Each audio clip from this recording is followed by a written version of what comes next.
Hey guys, how's it going? Welcome to a new Final Cut tips and trick video. In this one, I'm going to try to quickly show you a simple setting that you can use to save a lot of space storage on your hard drives. Before we get started, don't forget to leave that thumbs up if you enjoyed this video, and it also helps me here on YouTube. And I'm also inviting you to check out another video that I've made quite a while ago on how to speed up your Final Cut Pro software, and on that video I'm also giving you a tip to save even more storage. So feel free to check that video out. I'm gonna have something popping here on the screen for you to click on, and don't hesitate to check out my other Final Cut Pro tutorials, and if that's something you're interested in, please consider subscribing. Alright, let's get to it. Alright, so we are in Final Cut Pro. So every time you create a new library, by default, Final Cut Pro is going to automatically create backups of this library. And it is going to do so on a regular basis, meaning that every time you modify a lot of things on your timeline, do some editing, Final Cut Pro is going to save this specific moment in your edit and create a backup out of it. So if you select your library right here,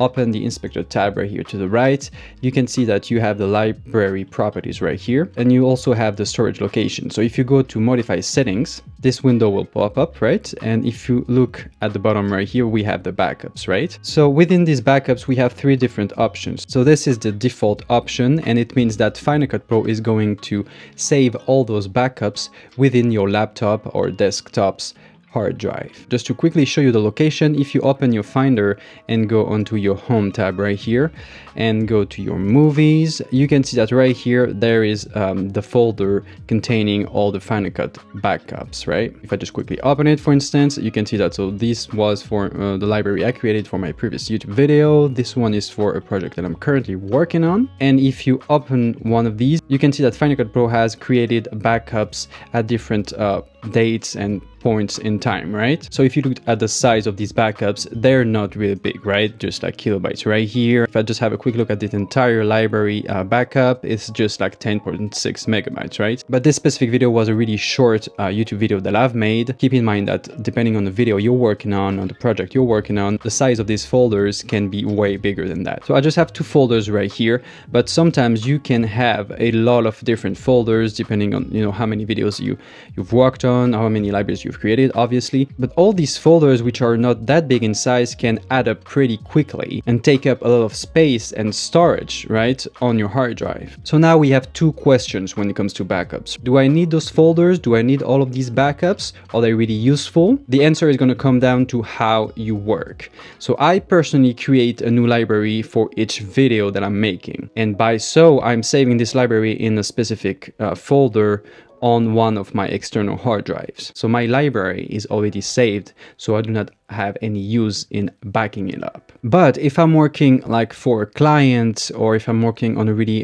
important project, I always like to keep at least one backup just in case something goes wrong. For this specific case, this folder was from my previous YouTube video. I'm not gonna have any use in it, so I'm gonna get rid of this specific backup. So I'm gonna go to trash in order to save some space, right? So this one is a bigger one, and that's a project that I'm currently working on, so I am not going to delete this backup just yet. But what I can do to save some space is that I can go to my backups, sort them out by the latest, and probably keep the last one, so that I'm sure that I have everything saved up to the point where I am right now. So I can quickly get rid of all the old ones and just keep the latest one, right? And that way I am sure that I have at least one backup of my library, and this is the latest one. But now the question that you might ask yourselves is, well, if I am deleting a backup, will this affect my library? And the answer to that is no. Backups are not your finished project library, and it will not damage the library or the media it contains. So fear not that if you are deleting backups, it will not affect your library. So after deleting those backups, you will have saved a lot of space on your hard drives. So what I personally do is I usually keep those backups, but regularly go back onto those folders